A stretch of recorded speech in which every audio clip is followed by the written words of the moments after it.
درود به همه، امیدوارم حال دلتون خوب باشه. من مهدیم و اینجا اکسورسیست ایران. قراره یه برنامه با هم دیگه بسازیم به نام ترس از نگاه من.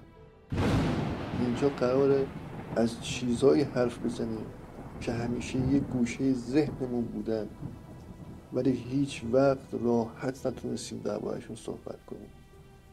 اگه یه خاطره عجیب داری، اگه یک لحظه ترسناک رو تجربه کردی، اگه یه چیزی دیدی یا حس کردی که هنوز یادت نرفته، اینجا جای توه. ما اینجاییم فقط گوش بدیم، نه قضاوت میکنیم، نه دنبال دلیل و مدرک و اثباتیم. ما فقط میخوایم بدونیم ترس از نگاه تو چه شکلیه.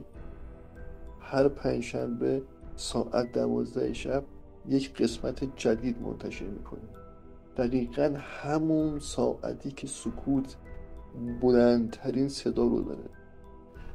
اگه دوست داشتی میتونی داستاناتو برامون بفرستی تا با صدای خودت یا از زبون ما تعریف بشه.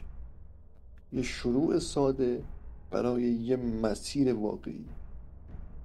حالا یه سوال: تو آخرین باری که واقعا ترسیدی چی دیدی؟